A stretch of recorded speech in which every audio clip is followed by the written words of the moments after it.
Merci beaucoup, Monsieur le Président. À celui qui a parlé tout à l'heure, je lui répondrai que si quelqu'un insulte est un petit type, alors lui, qui depuis le début est en train d'insulter un honnête citoyen, qui a des enfants, des épouses, qui a montré sa loyauté envers le peuple, si cette personne-là se permet d'insulter ce grand monsieur, est un minuscule type.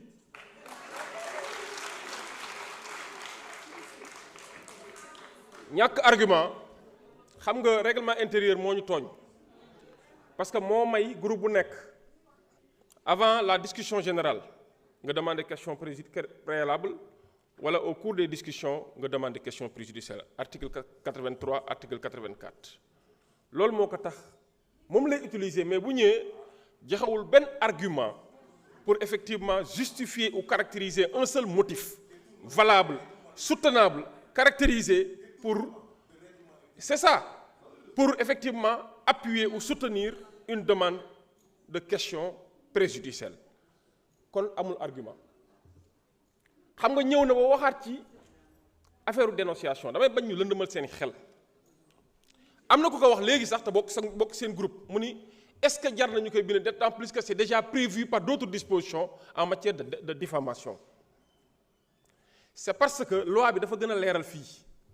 waxul nit ku dem police dénoncer waxul nit ku dem fenn boole dañuy nit ku dem takk rajo yi toog ci télé wala def une déclaration rassembler nit ñi de mauvaise foi xam nga texte bi njëkk a ñëw en commission lañ ci étudier amendé ko dañ ñëwoon celui qui aura dénoncé sans preuve ñu gis ni juge mooy apprécier preuve ñu ne déedéet nañu wax celui qui aura dénoncé de mauvaise foi c'est-à-dire dans l'intention de nuire li tax ma wax ko mooy loolu dafa am parce que am na barki Demba Ndiaye ku ànd ak ñoom toog ci télé bi di génn di jël ay gor di jël tuuma yu mag te xam nga ni koo nga xay wax gënoo kaa góore moo la gën a góore chaque jour mi ngi wane ngóoreem yow chaque jour yaa ngi wane luy wane loo xam doo góor te du gor du ko def tey jii kooku ngeen ñëw taxaw di ko rabaisser tuuti ngeen ci Ousmane Sonko c'est un grand monsieur.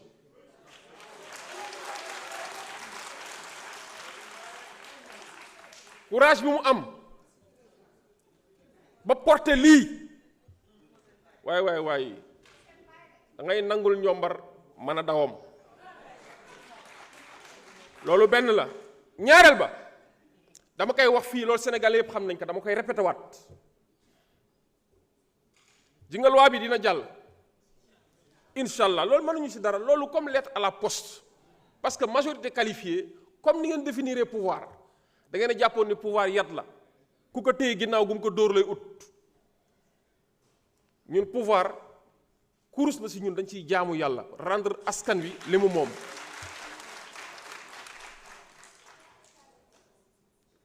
ma bëgg ñu bañ a tomber dans le piège li ñuy liggéey nii lu am solo la nous sommes en train de légiférer pour des générations futures nous sommes en train de légiférer pour moraliser notre société.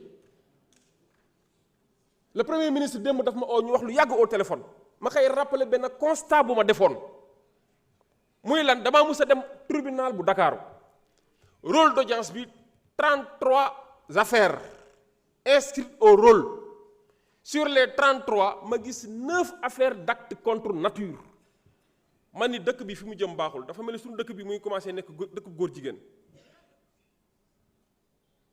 te ay xale yu ndaw lañ ko doon def victime ay xale yu ndaw nga ni loolu duñ ci jóg moo tax am na ku ñaan léegi ñaan gi am na solo ku taxaw ne lii warta jàll yàlla na yàlla may doom joo xam ne yooyu ñaari turi di nga xam nu mu mettee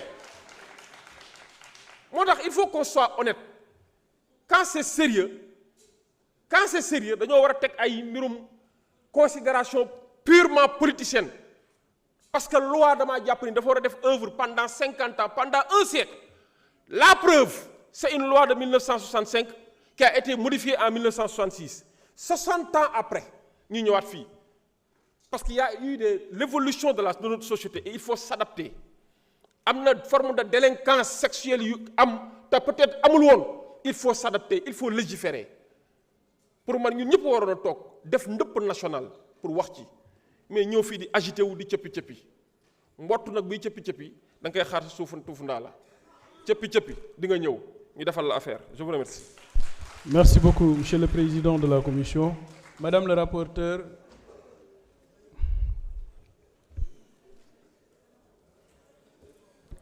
Merci, Président.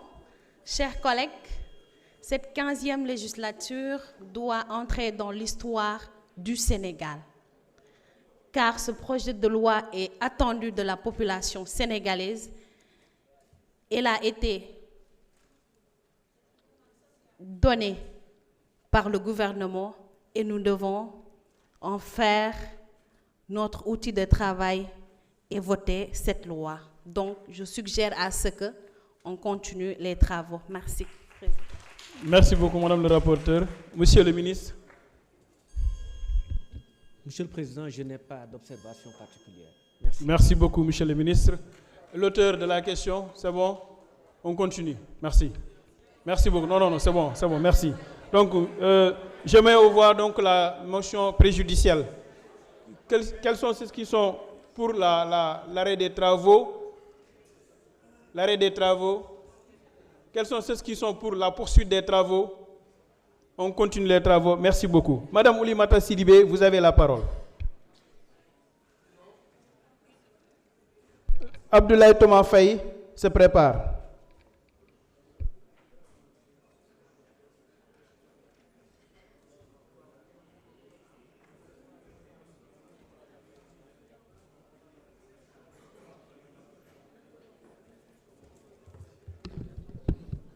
Merci beaucoup, Président. Monsieur le ministre, maa ngi lay nuyu di la dalal yak say équipe di nuyu mes chers collègues députés di nuyu waa ànd sàmm jikkoy ak ji toog ñëpp duñu seetaan di nuyu le peuple sénégalais mais di nuyu aussi les journalistes ak ñëpp ñu fi toog di déglu. Monsieur le ministre di wax na que vraiment dañuy remercier le président Ousmane Sonko. di ko ne jaajëf di ko jaajëfal bu amul ab ndax xam nañ ne que le projet de loi 05/2026 bi nga xam ne mooy modifier l'article 319 de la loi numéro 65/60 du 21 juillet 1965 portant code pénal modifié bi nga xam ne dafa andi durcissement de la loi luttant contre l'homosexualité. Monsieur le ministre di wax na que man dama koy rafetlu personnellement. Parce que dafa nekk réforme bi nga xam ne dafa am plusieurs innovations si biir innovation yooyu dañu gis na que ñoom dañoo définir lan mooy acte contre nature te auparavant c'était pas défini tey ñu andi ay jeexal leerantel bi nga xam ne ñëpp leer na léegi ñëpp ci askan bi ne que lan mooy acte contre nature du ma dugg ci ay détails parce que samay ñu ma précédé ñoom wax nañ ko. Mais beneen bi aussi mu andi renforcement fort bi nga xam ne ci sanctions yi maintenant ci sanctions yi dañ ci gis na que sanction bu nga xam ne mooy wàllum emprisonnement bi mais beneen bi aussi ci wàllu amendement bi boobu aussi ñu détaillé ko de telle sorte que ñëpp dinañu mën a comprendre mais beneen bi aussi ñu ñëw ci pénalisation bi nga xam ne l'apologie bi dañ ko pénaliser mais aussi loolu dafay permettre na que kenn du fi def promotion góor jigéen mais beneen bi aussi ñu pénaliser aussi les